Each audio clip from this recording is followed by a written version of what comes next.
Berita utama, PSSI untung berlipat, AFF gulung tikar, FIFA sebut Indonesia semakin cerdas. Berita kedua, STY berikan kejutan, warga Turki kaget banyak pemain abroad berdatangan. Berita ketiga, ASEAN ugal-ugalan, Indonesia ditertawakan karena gagal jadi tuan rumah Piala Dunia 2025. Memang luar biasa PSSI era sekarang, karenanya baru saja hal ini disorot media internasional. PSSI yang dengan kecerdikannya menolak ajakan AFF untuk kembali bergabung bersamanya. Namun PSSI mengajukan persyaratan yang sangat sulit dijalankan AFF. Sebenarnya hal ini sangat jelas adanya, bahwa ini merupakan penolakan secara halus. Namun AFF tak menyadarinya, bahwa sebenarnya ini ialah akal-akalan PSSI yang sebenarnya kurang sependapat dengan manajemen yang ada di dalam AFF. Sudah tentu berbekal pengalaman, bahwa dengan PSSI dan Timnas Indonesia seringkali dicurangi oleh lawan tandingnya saat laga di Piala AFF beberapa laga silam, entah karena berlatar belakang apa. Dan alhamdulillah, kini Indonesia tak mau jatuh di lubang yang sama. Sudah tentu ini ialah awal yang sangat membanggakan. Kalaupun dalam berkali-kali bujuk dan rayuannya, AFF selalu saja menawarkan ke PSSI agar Indonesia tetap bersedia untuk menjadi tuan rumah Piala AFF selanjutnya. Namun tetap saja, Indonesia sudah berpikir matang, bahwa tawaran ini hanyalah trik AFF agar Indonesia mau gabung kembali bersama AFF. Dan sudah tentu, penolakan Indonesia ini mendapatkan sorotan publik bola, utamanya dari para penggemar sepak bola di tanah air dan ASEAN bahkan internasional.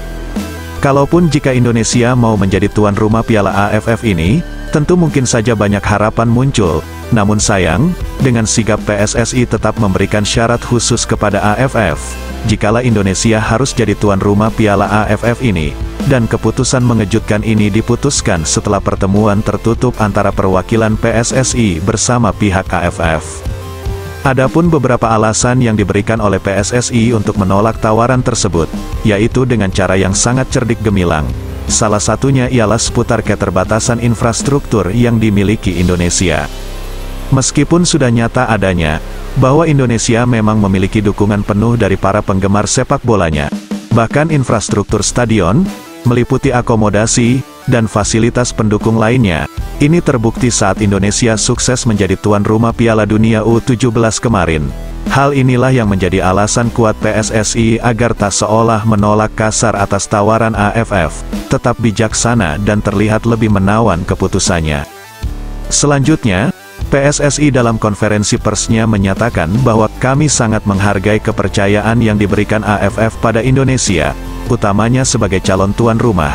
Namun setelah melalui pertimbangan-pertimbangan yang matang, kami merasa bahwa kita masih perlu meningkatkan banyak hal, terutama dalam hal infrastruktur untuk pelaksanaan laga pertandingan.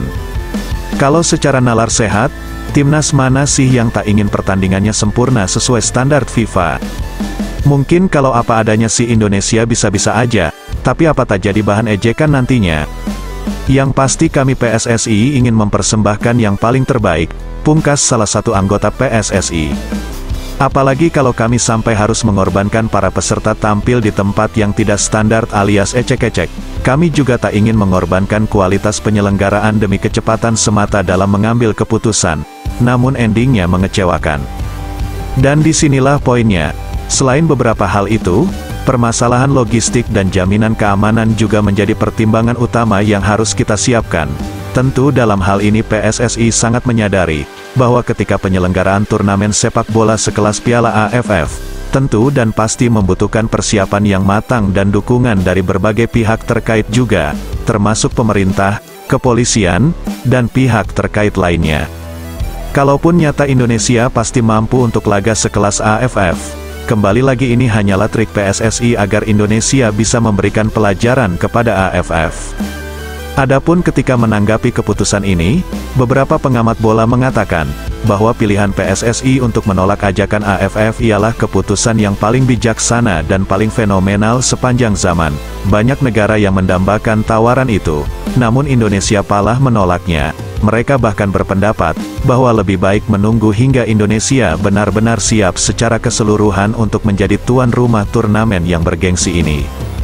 Sementara di kesempatan yang sama, AFF sendiri menyatakan pengertian atas keputusan Indonesia tentang hal ini. Sekjen AFF, dalam pernyataannya juga mengatakan, "Kami sangat menghormati keputusan PSSI, dan kami memahami bahwa setiap negara memiliki pertimbangannya masing-masing, tanpa harus setuju sesuai kehendak kami. Kami juga akan tetap komitmen untuk bekerja sama dengan semua anggota kami demi kemajuan sepak bola di ruang lingkup Asia ini." Kalaupun keputusan PSSI ini mungkin juga mengecewakan sebagian besar penggemar sepak bola Indonesia, banyak yang berharap bahwa langkah ini akan memberikan waktu yang cukup bagi Indonesia untuk mempersiapkan diri dan menjafakkan diri sebagai tuan rumah turnamen sepak bola bergengsi seperti Piala AFF, yang tentunya menjadi kebanggaan bagi seluruh rakyat bangsa Indonesia. Kalaupun nyata beberapa waktu terakhir, banyak pecinta bola sangat mendukung jikalau Indonesia keluar saja dari keanggotaan AFF, dan semoga saja, dengan keseriusan para pihak terkait, Indonesia mampu menyelenggarakan turnamen sepak bola sekelas Piala AFF dengan sukses di masa depan. Di pembahasan selanjutnya, diketahui bahwa AFF sampai kelabakan menerima kenyataan akan segera ditinggalkan Indonesia. Dalam hal ini AFF sampai-sampai minta bantuan ke ASEAN agar kerugian besar ini tidak jadi nyata untuk AFF. Karena perlu diketahui bersama, dan bisa dipastikan kalau saja Indonesia keluar dari AFF, dipastikan pula bahwa negara-negara lain seperti Singapura dan lain-lain juga ikut membuntutinya untuk keluar. Ini jelas kerugian besar bagi AFF. Adapun fakta menyedihkan terkait hal ini, ternyata hanya Vietnam, Thailand, dan Brunei Darussalam saja yang untuk kekeh mempertahankan eksistensi dan bertahan di Federasi Sepak Bola AFF ini sebagai 3 negara terakhir yang masih bertahan di dalamnya. Kalaupun pada awalnya, AFF dirancang hanya sebagai sebuah pemersatu antar berbagai negara di kawasan Asia Tenggara saja, namun, seiring berjalannya waktu, misteri dan ketidakpastian semakin muncul, dan hal inilah yang mengakibatkan beberapa negara akhirnya memutuskan untuk mundur dan hanya menyisakan ketiga negara ini. Kalaupun sudah tentu, pastilah banyak alasan yang mendasari untuk keluarnya negara-negara yang lain ini, namun semuanya tetap menjadi rahasia yang terjaga rapat. Namun alhasil, meskipun mereka terus menyimpan rahasia di balik pintu tertutupnya, tetap saja yang namanya bangkai pastilah akan tercium baunya. Dalam sejarah AFF, Vietnam ialah negara yang menjadi pilar pertama dan utama dalam aliansi negara terakhir ini. Vietnam diketahui selalu berusaha menjalin hubungan yang kuat dengan negara-negara tetangganya, dan berupaya untuk menginspirasi serta memotivasi anggota AFF yang tersisa dalam peran sebagai pemimpin. Kalaupun sayang, pelopor kurang kondusif juga dinilai berasal dari negara ini, seolah ada udang di balik rempela, pungkas salah satu netizen di berandanya.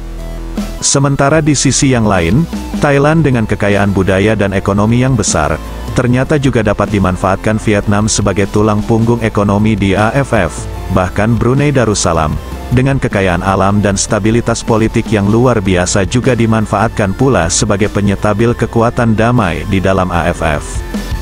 Dan demikianlah fakta negara-negara terakhir, yang ini bukan hanya saksi dari ketahanan 3 negara yang bertahan saja, tetapi juga simbol kesatuan dan solidaritas di tengah ketidakpastian AFF yang semakin gencar kecurangan tiap kali menyelenggarakan laganya.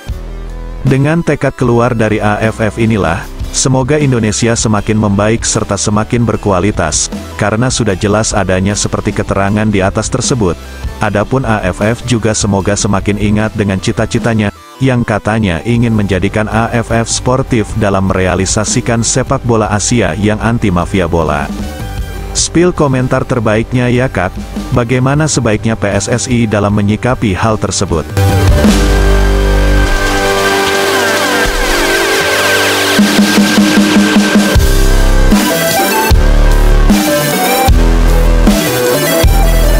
SPS TV kembali memberikan kabar mengagetkan. Kali ini, Timnas Indonesia berhasil menutup tahun 2023 dengan duduk di posisi 146 dunia pada daftar peringkat FIFA yang dirilis pada akhir tahun ini. Hal ini merupakan peningkatan 27 peringkat dalam 4 tahun terakhir pada ranking FIFA.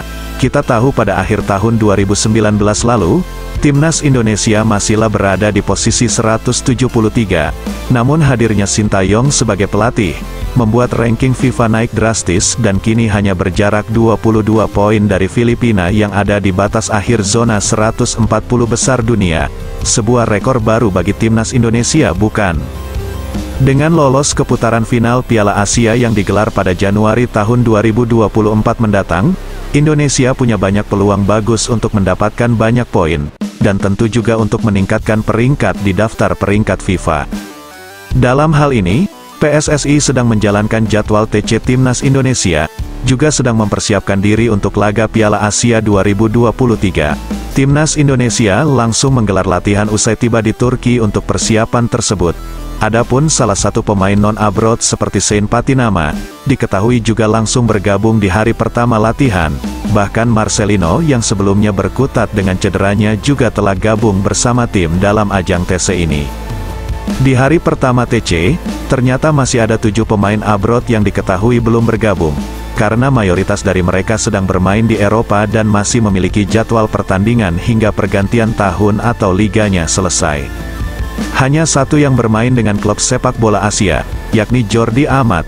Namun, rumor telah beredar bahwa Jordi tetap akan bergabung di skuad asuhan Sintayong untuk ajang TC kali ini. Aris Sinulinga juga membocorkan bahwa Nathan John yang merupakan pemain keturunan, juga akan segera terbang ke tanah air, sudah tentu untuk melakukan pengambilan sumpah warga negara Indonesia. Karena beberapa bulan terakhir proses naturalisasinya hampirlah usai. Namun, Aris Sinulinga belum bisa memberikan kepastian kapan waktu pastinya pemain ini akan ke Indonesia. Namun, menurutnya pastinya dalam waktu dekat pemain ini akan segera membela timnas Indonesia. Adapun ketika untuk membahas polemik pro dan kontra proses naturalisasi pemain, PSSI juga menekankan pentingnya menghentikan penyebutan pemain naturalisasi setelah mereka resmi menjadi WNI.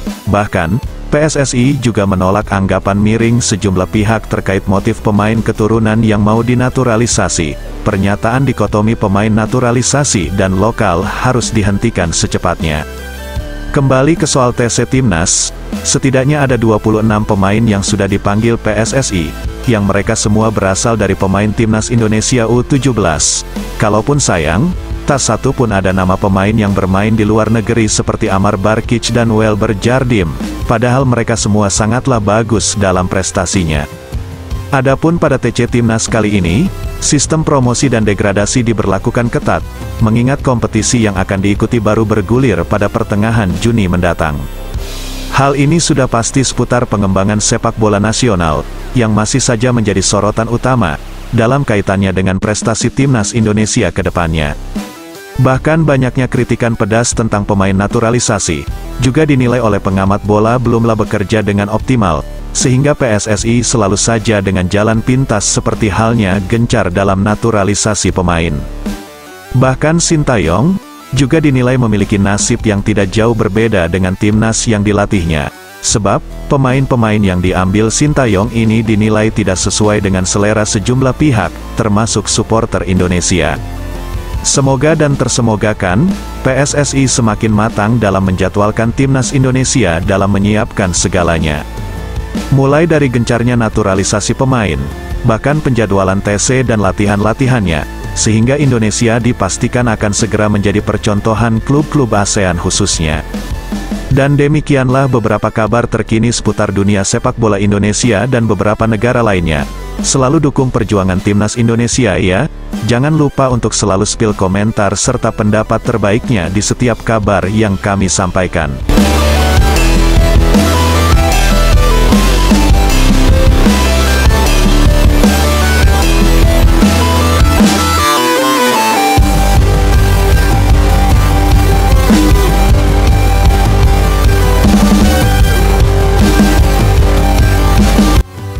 ASEAN semakin ugal-ugalan, bahkan sampai-sampai Indonesia ditertawakan karena gagal jadi tuan rumah Piala Dunia 2025.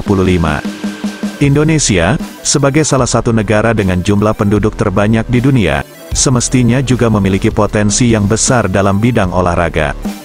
Kalaupun masih banyak sekali kekurangan yang harus diatasi dalam mencapai prestasi di tingkat internasional, tentunya, harapan-harapan besar muncul dari para penggemar sepak bola Indonesia ketika berita adanya kemungkinan Indonesia menjadi tuan rumah Piala Dunia U20 bersama dengan Singapura. kalaupun akhirnya FIFA lebih memilih Chili sebagai tuan rumah.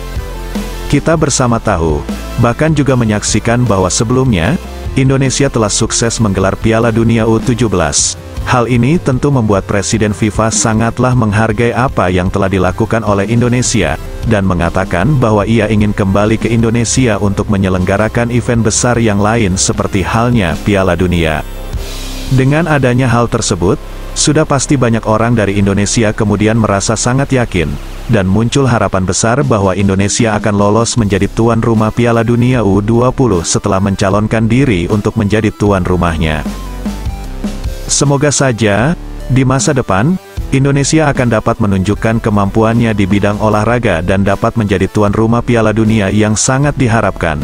Seperti yang kita ketahui bersama, di setiap keberhasilan pastinya akan diikuti dengan kesulitan yang harus diatasi. Karenanya, mari kita bersama-sama mendukung timnas Indonesia untuk mencapai prestasi di tingkat internasional. Budayakan spill komentar terbaik ya Kak. Salam semangat berjuang bersama, salam olahraga SPS TV, medianya anak bangsa.